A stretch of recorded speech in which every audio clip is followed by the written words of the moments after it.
Welcome to the Learning Experience Ops Show, where we talk about making learning better that's future ready. My name is Jason Gorman. I am the founder and CEO of Jackrabbit Learning Experience. Every conversation that I've had on this show keeps circling back to the same things about the state of the learning professions. Nobody knows what's happening next. I mean, we know that our world has already changed a lot. We know that it's still changing. And we're pretty sure that more is still coming. But what do we make of all that? I mean, nobody has an answer. People have answers, but nobody has the answer. And certainly nobody is willing to say that they have the answer. Today, I am very excited to be talking with my business partner at Jackrabbit Learning Experience, James Altman, about a survey that we recently ran.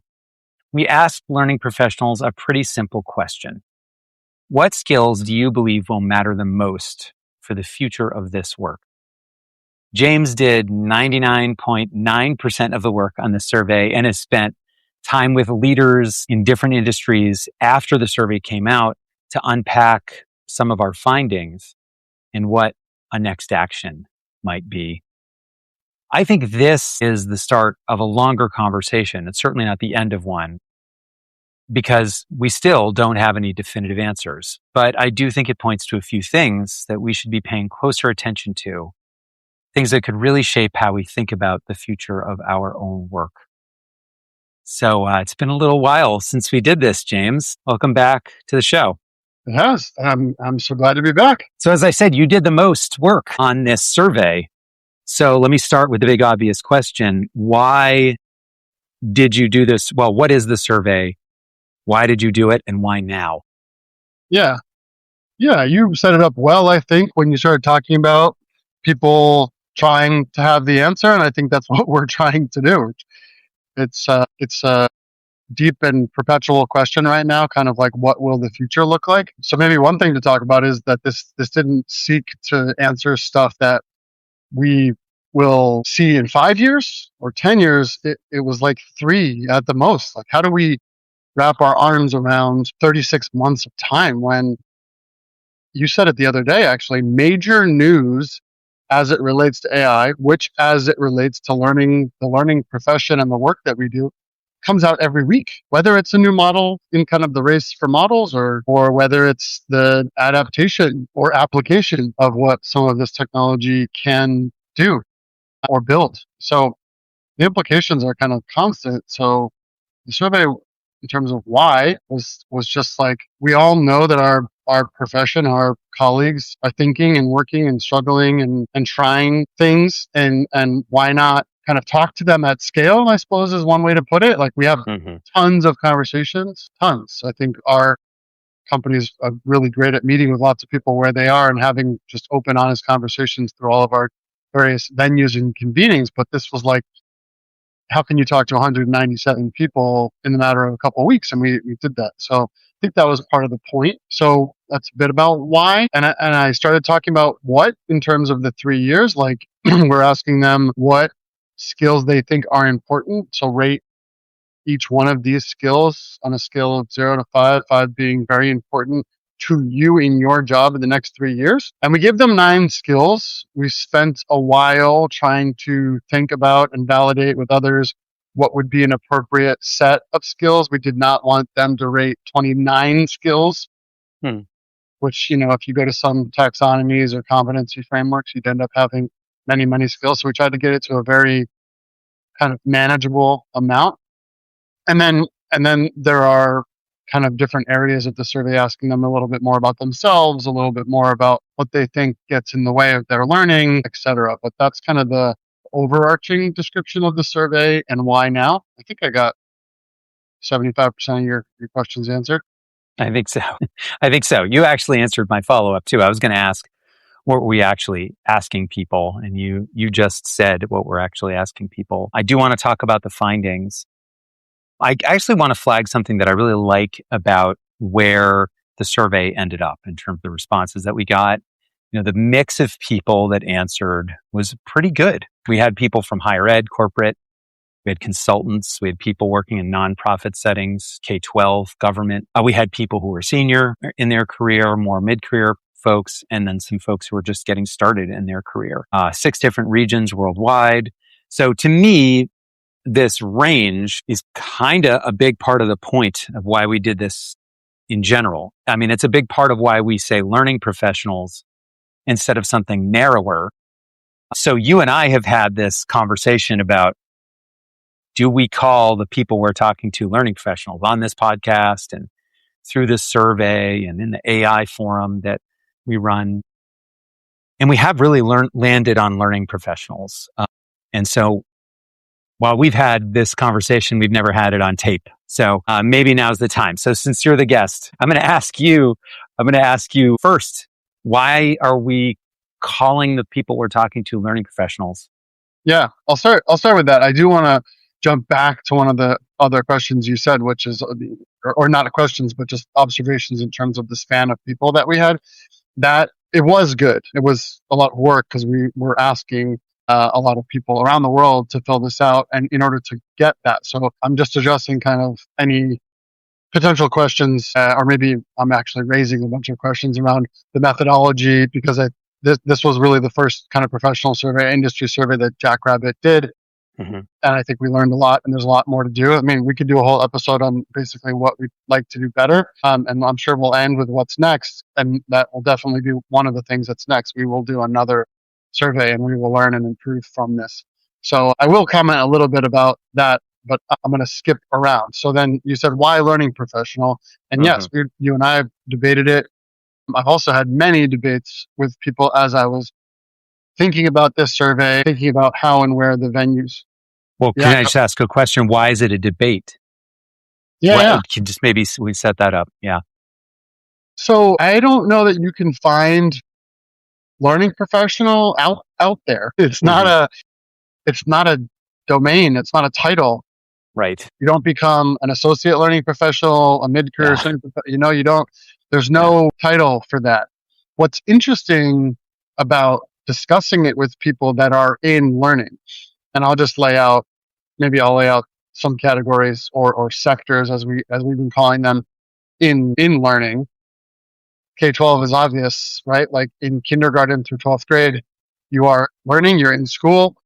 Generally, almost everybody you interact with as a student there, right, could easily be called a learning professional, from a teacher to administrator. And then higher ed, right? That's like just a continuation. But then after that, in many cases, not all cases, you kind of end up in corporate learning, and that's called L&D, or learning and development, has for some reason captured that title, even though it could have been learning and development words could apply to anything.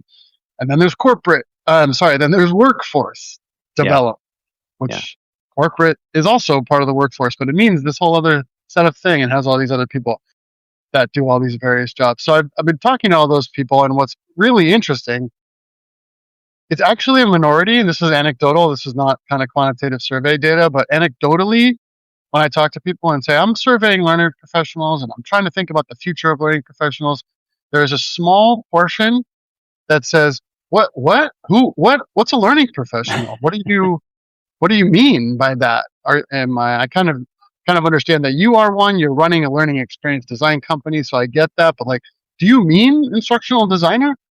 And before I kind of continue that conversation, the majority said, just start using learning professional in their responses to me. They go, well, what do I think about kind of what learning professionals might need to do? I think about these kind of workflows and how AI will be impacting that, and how judgment will, really impact our kind of our understanding of the output of AI. And it's just natural. I do want to recognize it's not only anecdotal, it is my network, right? So I'm already self-selecting and talking to a certain slice of people. So I think the debate is fascinating and worthwhile having. Here's maybe my or our opinion around it from what you and I have discussed, is when I name K-12 teacher, right? You think of this role.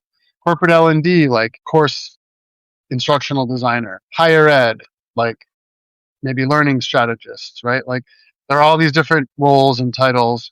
We have, I love making numbers up, right? We have 87% of our jobs are in common. Like we are thinking about what the learner needs. We're thinking about the learner's goals. We're thinking about the opportunities that come to the learner based on what they might learn, how they will use the information, their own kind of metacognitive processes. And probably the biggest distinction is worth making is child development and all of the things that they will go through, because a 3-year-old is very, very different than a 9-year-old, very, very different than a 16-year-old. So that's a big category. But if you take adult learning across the globe, there's more in common than not in terms of what people that are involved in that. So I like to say, from a learning professional standpoint, definition of that title, are you involved or help in the creation of learning experiences? And from that perspective, it's very broad, but it has a common goal. It's a common outcome. Are you working on creating some form of learning for other people, other adults? And once you have that, like I said, I think you have 87% overlap, just completely making up numbers, but that there's a lot in common. So I recently gathered, this is not a survey thing, but I'll just tell a side story. I recently gathered 14, including myself, so 13 other relatively senior learning professionals, but they were across K-12, corporate, workforce, association, management, all the places where most learning professionals end up landing in terms of sectors. And they're all in New York. It was a physical gathering, but they all pretty much agreed, like, we have a lot more in common than we don't.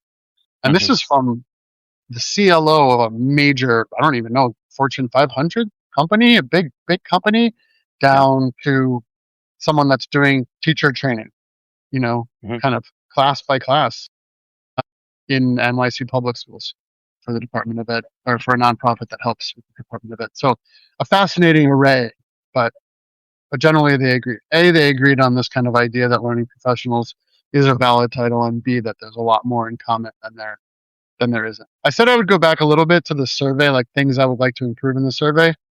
I'm just going to say one thing, because you mentioned it very particularly, which is that we had early career professionals and middle and late.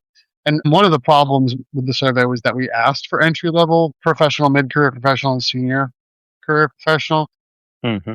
And I think the realization was that people really don't like to be called entry level. In some cases, we kind of saw in the data, based on the kind of following of the responses, that somebody had almost no kind of professional work experience, like basically just graduated college, had some internships and stuff, but still didn't call themselves entry level. Yeah. So I think using those kinds of labels where they might have connotations is dangerous, and not dangerous, but it's not the right way to do this survey. And I think we could have asked, how many years have you considered yourself a learning professional? Maybe something like that could have given us a little bit more of a quantitative response, because then we would have gotten probably a lot more representation in what I was thinking of as an entry-level professional. But we'll make the next survey better. Yeah. We had to do a first one. This was a good first one. We get a lot of really interesting information out of it, some fascinating insights. Absolutely. And maybe it would be good to get into what we found. I mean, I'm really curious about the 3 tiers. Yeah.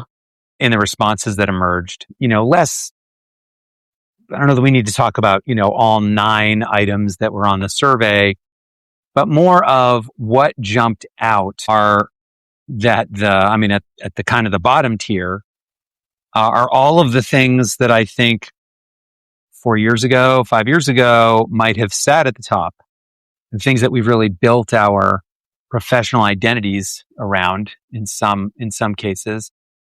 And then at the top tier, it was an interesting mix of things. So I don't know, how did we land on the tiers that we landed on, and what surprised you? Yeah, well, I mean, it was surprising that there were 3 tiers, because there was 9 individual items. Nobody was asking anybody to put them into 3 tiers. We said rate each one on its own on a scale of 1 to 5 in terms of how important you think it will be for your career, your specific job 3 years from now, within the next 3 years. And statistically, they came out as 3 tiers. So that's what's really interesting. So I will read some of them, because I think it is. Maybe we will get to all 9 quickly. Maybe we will. But the top tier was learning strategy and design thinking, combined with, and I'm going to read them in a particular order, even though it's slightly out of it in terms of its numeric division, but learning strategy and design thinking. So there's many of these are not hybrid, but like combinations of skills, and they were intentionally written, A, to not have that very long list that we talked about earlier, but B, to ensure that they kind of represented themselves appropriately as either durable skills, technical skills, and then there's one exception, which I'll get to.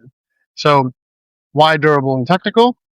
There was a bit of a hypothesis about the way that AI tools are transforming our work, that that the refrain that we hear, and my version of it is the CFO jumping up and down saying, if we don't get our entire team to learn AI skills, we're going to be disadvantaged, we're going to be behind, we're going to lose money. And the quick interpretation on that is, let's get technical professional development in here as fast as possible. I mean, you and I have heard it.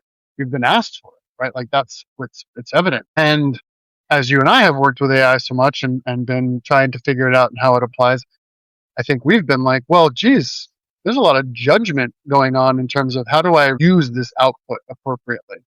How do I shape this content? How do I get the tool to do it the right way? And is that actually not quite a technical skill? Is that something that will last? Because it's actually this almost human to human thing. So that one of the hypotheses, or maybe I should just frame it as a question, research question, was how important are durable skills in this age of AI as it relates to technical skills? So the top skill was what I said, learning strategy and design thinking. And by combining those, it's a broader set of skills, but it was rated the highest. The mean rating was 4.48 out of 5. High. Not the next one, but within the top tier was stakeholder influence and strategic communication. I'm putting those two together in the top tier. The mean on that one was 4.39 because they're just such clearly deep, durable skills, right? Mm-hmm. Like I want my 11-year-old to understand design thinking and learning strategy for her work as much as I want a 65-year-old senior professional to be able to use those skills. Like they've lasted since the beginning of our civilization or whatever we want to call it, right? Till now. They're durable. They're persistent. The third one in the top tier, because out of 9, if there's 3 tiers, there's 3 in each tier, was AI tools and automation. And tools is a key term in that, because if you said kind of AI skills, as I was just referring to, a little too open to interpretation, but tools makes it technical. You have to think about it as the tools that you're using, and which model am I using, and am I getting the prompt right? And you automatically just kind of think about that more as a technical skill. By the way, none of these were labeled technical or durable. So nobody was thinking about that. We weren't prompting them, but we made the survey so there was that data to analyze after the fact.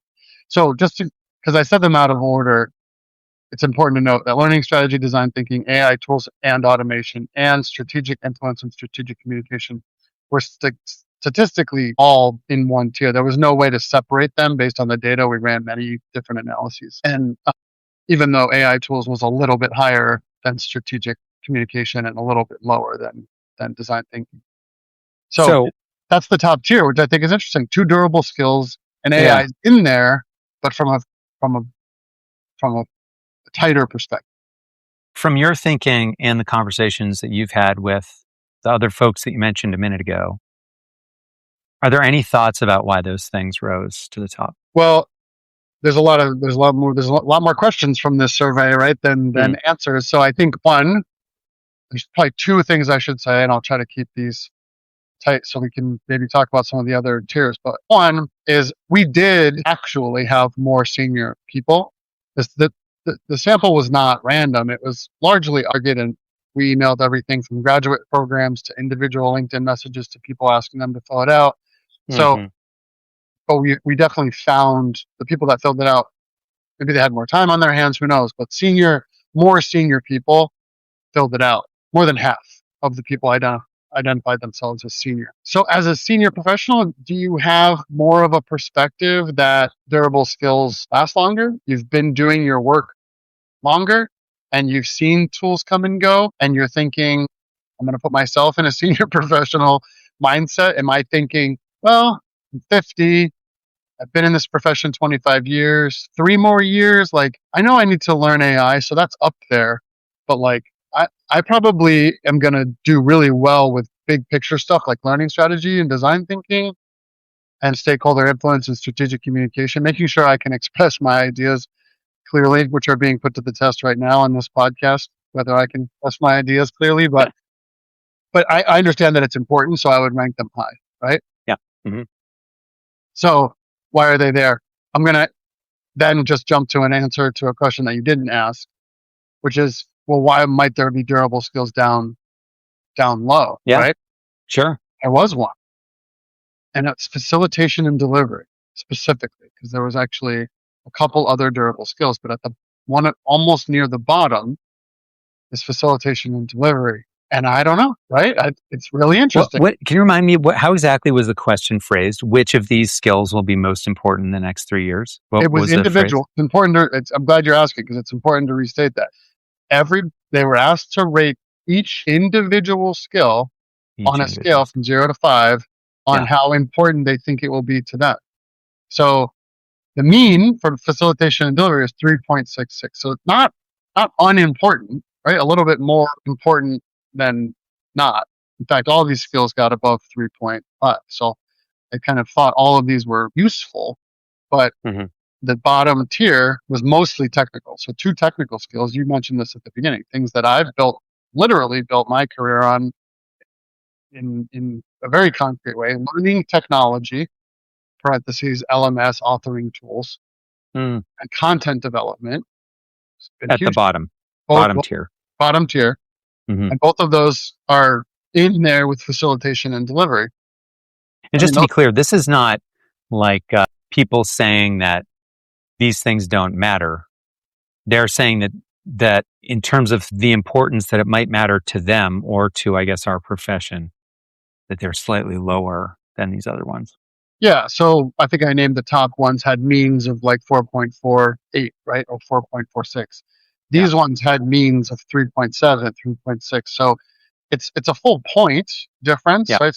Statistically significant, but 3 out of 5 is still important, right? So, and as a side note, you could have marked all of them 5. I think literally nobody did that.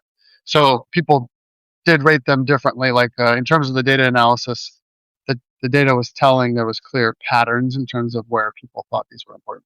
I am going to throw you a curveball, though. Do it. Around 133 responses, we actually ran a partial analysis. And I'm saying that because we had intended to get 120, and it kind of kept going, and we kind of wanted to understand where we were. I'm not enough of a data scientist to say whether that is a valid way of dealing with this, but I'm going to tell you something that's interesting. There were not 3 tiers at that time. Learning strategy and design thinking in that sample set, which was a random sample set in the fact that it was not the complete, the survey did not end and be analyzed on its whole. Learning strategy and design thinking was the clear number 1 at that time. So it remained in the top number 1, and numerically, the mean is still higher than all of the other skills. So it did stay that way, but whatever you call the difference, the statistical significance, was not big enough to separate that tier in the end with 197. So it was interesting, right? Like, you can't use that data, but because it's not the complete set, but it was an interesting curveball that was at that time when I did that initial wave, kind of the single clear winner out of all 9. Interesting. And so say it again. It's design thinking and strategy. Yeah. Learning strategy specifically, learning strategy and design thinking. That's one skill. So the best way to say it, and in fact, writing the report had its own challenges because each one of these skills is compound. I said hybrid earlier, but it kind of has this compound element. A lot of them has facilitation and delivery.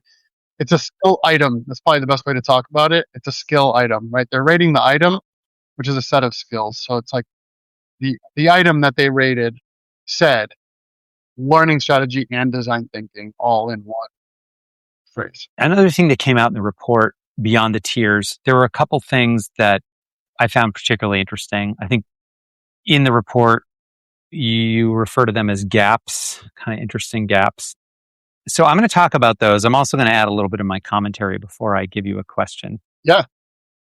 So the first one was on storytelling and narrative design. This is one of the items. And this one was interesting because people rated it a full point higher themselves. So they personally felt that storytelling and narrative design was very important. But when they rated what they thought how important their employers thought storytelling and narrative design it was a full point lower. That's a lot. That's an enormous gap. And then in the second gap that I think is interesting is that it was data analysis and reporting, and it was the opposite. They felt like their employers felt like data analysis and reporting was a more critical skill for their work than they did. Not by a full point, but there was still a gap kind of in that other opposite direction. And so these kind of feel connected to me. You can tell me if I'm reaching, although I don't think we have any perfect conclusions here, but it does feel like there's a little bit of a link. I think that people who do the work that we do feel that storytelling does matter. It impacts the quality of our deliverables. It also impacts how memorable what we the learning is and how useful it is. Storytelling is so useful from that perspective. But maybe they don't feel like their organizations value it because it's really hard to measure. How do you measure the efficacy of a story as opposed to, something that is not story driven? Right. And then, it's kind of the opposite with data and reporting, right? Very easy to measure, something that is certainly usually in many organizations demanded by senior leadership. And so it's interesting that in the self-reporting about where people ranked these things and where their organizations ranked them, it almost felt like a little bit of a critique about their organizations, right? Like our organization maybe is not valuing things in the right way, right? That there is a mismatch in how we think about what is valuable in this work. What gets valued is what's easy to measure. I think this is we see this again and again. So I don't know. Am I onto something here? Is there something else that you feel or think about this, or that other people you've talked to have had to say about either of these things or both? Yeah. You've nailed a couple of them. I'm going to use the 14 people, I keep saying 14, me included, so 13 other senior learning professionals. And there was a very quick and easy consensus that, especially from corporate L&D, but even workforce development, that if data and reporting was ranked a bit higher by the learning professionals that filled out their survey in terms of their perception of how their employers would rate it. So I just want to make sure everyone gets the kind of meta thing, right? We're asking learning professionals not only to rank these skills on 0 to 5 on how important they think they'll be, but then take those exact 9 skills and ask them to rate what they think their employer would rate them. Basically, would their employer rate them as high? And this is where they said from their perspective, the employers would rate data analysis and reporting as higher. And then in stark contrast, storytelling and narrative design was rated higher by the learning professionals and not rated by the employers. And I definitely connect them. There was no follow-up in this that connected them. And I'm even going to just tell you, pull back the curtain, which is, I think, the whole point of this episode, is when we did a lot of analysis to come up with these 9 skills and look at a lot of competency frameworks and job descriptions that relate to learning professionals in general, all the other ones show up, but storytelling and narrative design doesn't show up very often. So why is it in our 9? It's in our 9 because we co-founded a company that uses storytelling as a principle and as a framework for strategic communications, and we believe in it, right? We understand that this is an ancient form, that it's literally in our DNA in terms of the way that our brains can almost do a form of telepathy by transferring emotion from one person to another using story. So it's in there because we wanted it to be in there. That's like the only Sure. And we wanted to get some data on it. It's probably obviously a durable skill. I just want to mention that as well, right? Storytelling is something that you can learn the techniques of, but we're very much, especially when you add it to narrative design, very much thinking of it as a durable skill. that will last regardless of the technologies that you use. And then I just also want to say this data analysis and reporting, people may be thinking of that if they're already thinking of these kind of diametric, durable, and technical skills. Data analysis and reporting may jump out as a technical skill, but if you start thinking about it, data analysis itself has a lot of things that are really critical judgmental skills, right? What do you see in the data? It's not necessarily Excel skills or Stata skills or Mathematica. It's thinking about what matters and how you get it out. So that's actually the only one that we call a bridge or combined. It's going back and forth between the two. And yeah, I think you nailed it. From the employer's perspective, ROI.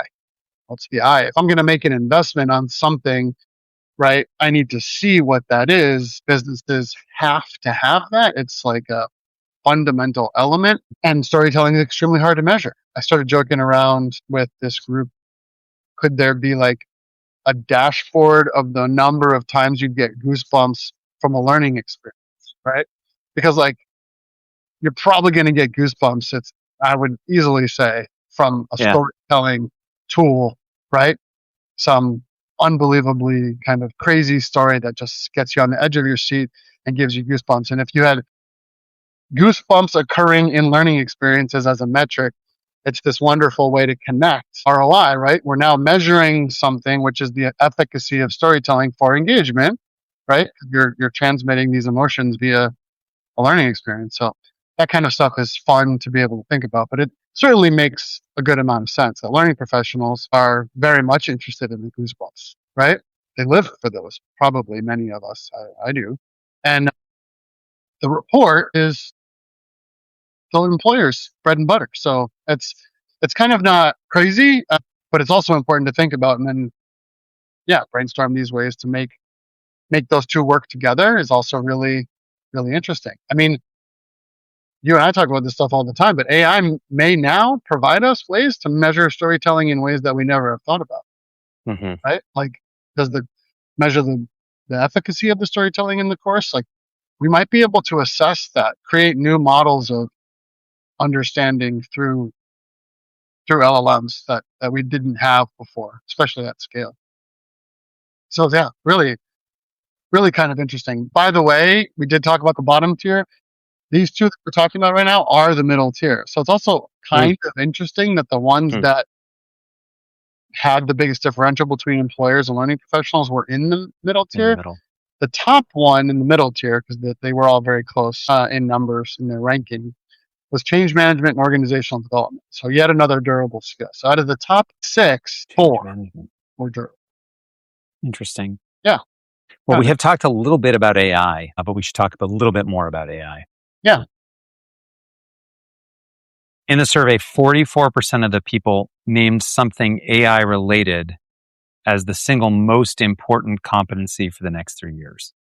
So on the surface, 44% is kind of the headline, but in the report, you pointed out that number is an umbrella. There's a lot that goes underneath it that could be hidden in that big headline number.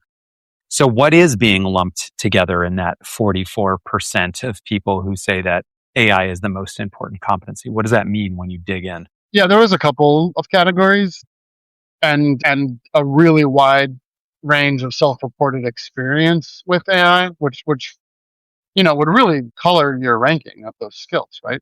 I mean, people are in some of the responses were just saying, I'm building highly agentic workflows that are taking raw content from subject matter experts, doing initial analysis, matching it to learning objectives, finding the appropriate or creating the appropriate kind of graphical assets for it, running processes that create the AI voiceover, and combining these assets and creating new learning material, almost all on the fly with its own level of judgment. So some people are doing that type of work.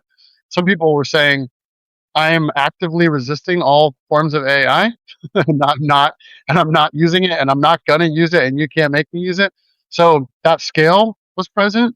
So in mentioning AI, I mean, I'll take a step back. We had 3 open responses.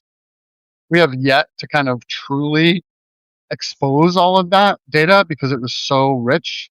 In some cases, entire job descriptions were being pasted in to make a point about either what they do or how they do it.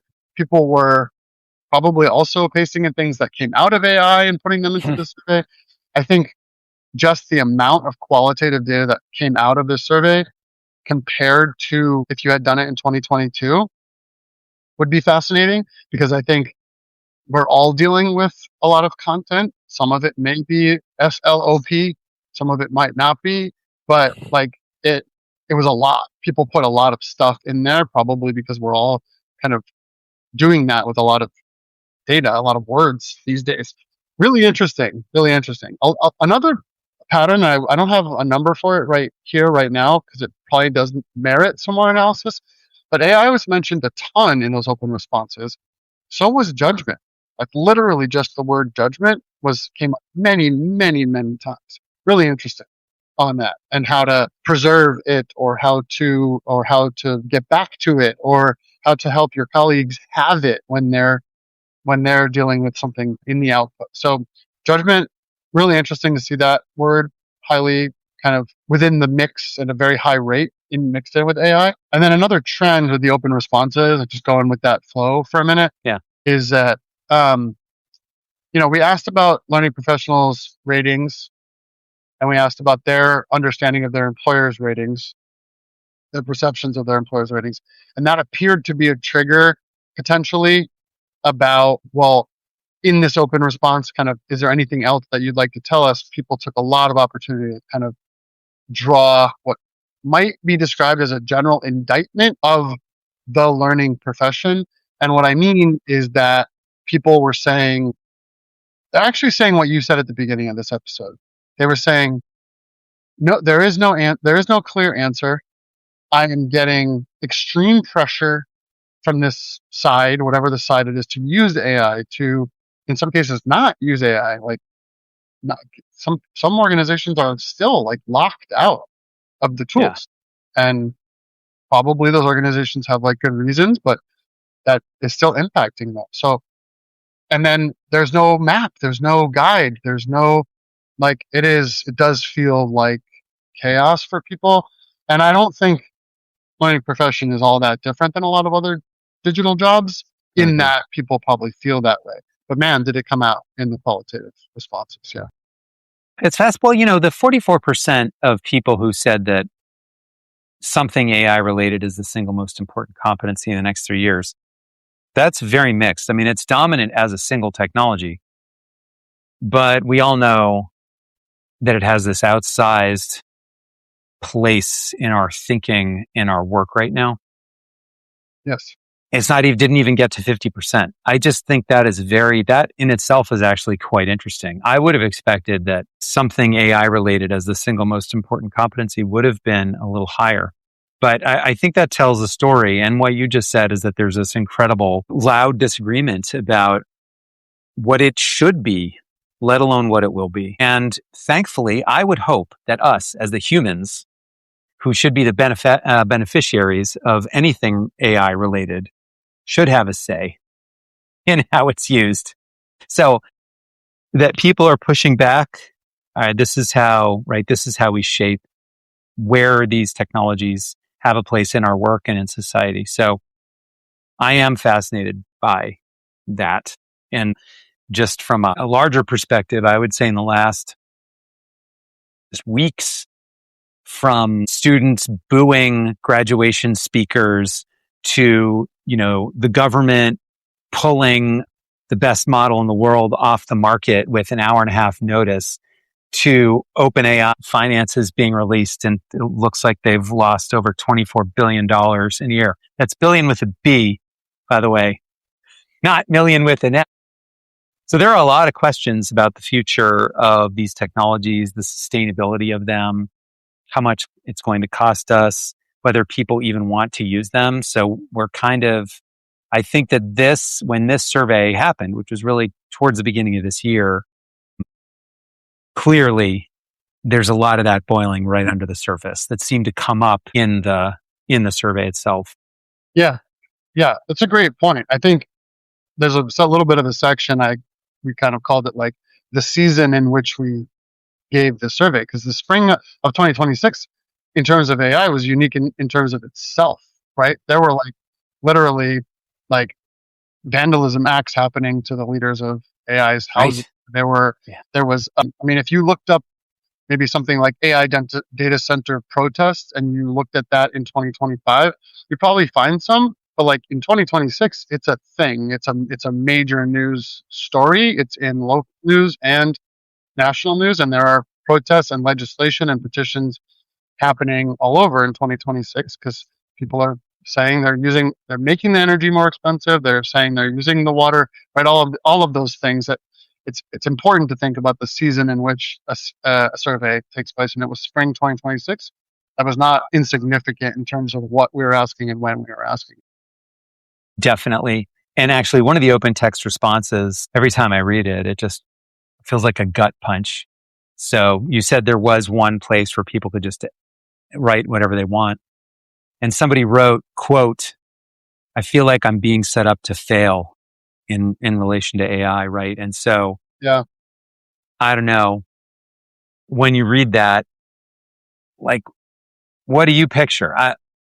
What do you think that it sounds like what you sensed was a lot of that. That one person said it outright, but there was this general sense of maybe this isn't so good for us. It's interesting. I'm not sure. That quote stands out. The qualitative analysis is hard, right? Like people might say both in their answer. So, right? They might say, this has transformed my ability to do stuff with learning experiences in a way that I've imagined for my whole life and is now finally possible, and I hate it. Like, and it's like, what is that answer? How do you possibly code that into a way that says like pro AI, anti AI? Maybe. So we tried. We worked on a lot of ways to code various things, and a lot of it, I think, as you're seeing from the way we're talking about the responses, ended up being like they mentioned it or not, which is like the 44%. But I don't know, to be honest. You're saying like the indictment that I said it's of our profession, which makes sense because of how you opened this. There's great pundits right now, right? Like saying that because some people are like very pro this or pro that, saying you must do this to be that. You must do this to be that. Like there are lots of opinions you can find, but expertise in terms of the long-term effects of this technology, we don't have them. Right? If you ask, I've been saying this, you've heard me say it a few times, but like in 1995, I was in college. People were saying like, you, literally everyone. You must learn HTML. Yeah. Right? Yeah.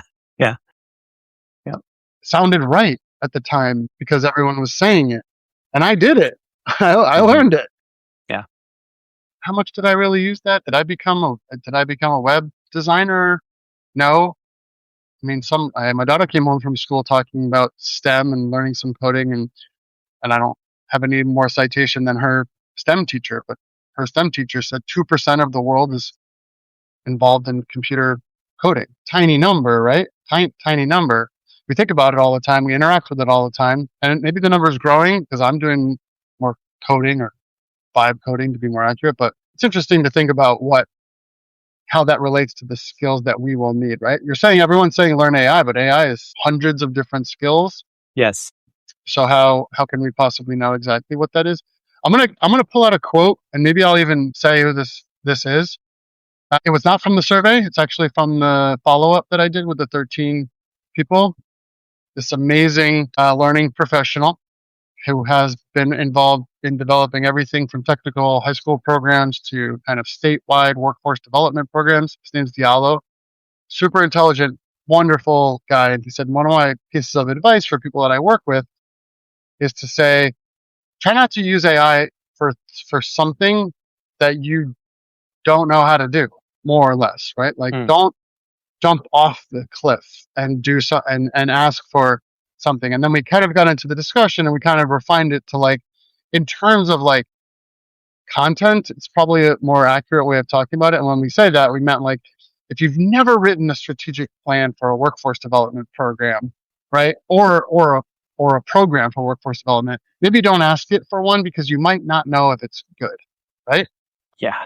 But if you've written an element of one, or you have helped contribute a section of one, maybe do that part. And I think there's a lot of logic to that. But the area we both kind of agreed was an area that people are doing things that they don't have experience in and finding success, I said, was building some automation between systems that I work. I want Google Drive, when it has notes updated from a subject matter expert, to put that in another place, maybe even move that content. And I'm writing app scripts that I never would have attempted. And why is that okay? And it's because the result is binary, right? Clear. Yeah. It worked or it didn't work. And that gives me a safe place to do things that I haven't done. I think that's one of the reasons vibe coding is so exciting. A lot of us have spent a lot of time strategizing, and when you build something, especially between 9 p.m. and 11 p.m., and you're like, wow, I built it and it works, it's very satisfying. So anyway, I was connecting a lot of dots there, trying to. Well, there's so many to connect. So there's one last thing that we have to get to. So the report ends by pointing at something we haven't built yet, which is a skills roadmap for learning professionals. That was kind of the idea going into it. The survey is not the roadmap itself. It's kind of a first round of questions to get us into that work. So maybe you could just say, what do you think the roadmap actually will look like if we were to get it right? And also want to just say, you can say it too, but we can just reinforce each other. We want other people, anybody listening to this who's interested in mapping out a skills roadmap for learning professionals, we would like to talk to you, because this is something we know are going to take a lot of people to be thinking about and refining it as we go. But just what is that? What will that roadmap do once it's? It's kind of interesting, because if you think about everything we said, which one of the themes of this whole podcast, and I think the report of this episode of the podcast is no one has the answer. So I don't want to pretend. If you're going to write a roadmap, you kind of have to pretend you have the answer. So I actually kind of think about it as a roadmap to the roadmap now. Is like, if the roadmap that we're talking about, which is like, hey, these are probably the skills that we need to work on. And I don't think we have that answer. We have what people think. It's what learning professionals think in spring of 26, right? That they think are highly rated. It's probably going to change. I think one of the questions that got answered was, durable skills matter a lot. That's probably something that's just worth being repeated these days. Durable skills matter a lot. And no, I don't think there's CFOs jumping up and down saying, where is our durable skills training? But maybe they should be, or there should be a version of it, right? And I'm sure there is a mix. I also don't want to, I'm not painting all CFOs the same. They're not. There are people, but the ROI question that we talked about is critical. So what is it? If we think about this roadmap to a roadmap, is how do we keep our learning profession engaged and catalyzed? How do we convene them globally, locally, regionally? And I think you agree, break these sectors in ways that matter. My personal vision is that for all the time that I spent in all of these sectors, K-12, higher ed, workforce development, associations, my next project, my next client will benefit from that experience. And I think benefit more, and maybe not magnitudes, but benefit more than someone that may have only ever been a learning professional in higher ed. For what I am doing, for the way that I am strategizing, responding, and bringing together lots of information, evidence, and standards, as we always talk about, around what would impact the learning experience. Years in K-12 matter, years in teacher training matter, years in higher ed matter, but now a lot of corporate learning, a lot of association development, workforce development, those things that I have learned about, non-traditional learners, newly immigrated learners, like those are things you might not have found in a lot of higher ed, for example, and those experiences matter in being able to think about how to serve learners and get them the best learning experience, to get them the best opportunities in their life. So if we break these sectors down, we keep learning profession engaged, we do better surveys, maybe we'll get closer to a roadmap, and the roadmap's going to evolve. Yeah. But maybe there's something like a cross-sector set of durable and technical skills that we could all use as a basis. Maybe that's one way to think about it. But Jason said, if you are interested in any of this stuff that we are blathering on about, like just send us, james@jackrabbit.lx.com, jason@jackrabbit.lx.com.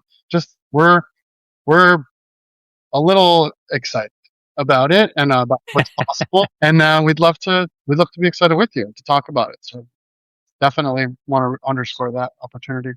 Connect. Awesome. Yeah, let's have the conversation. I really appreciate you coming on, talking about this awesome work that you've done, what we've learned from it, where we're going next. Thank you, James, for doing this. Rock and roll. See you soon. That's a wrap on this episode. If you found this useful, please subscribe and share it with a fellow learning professional.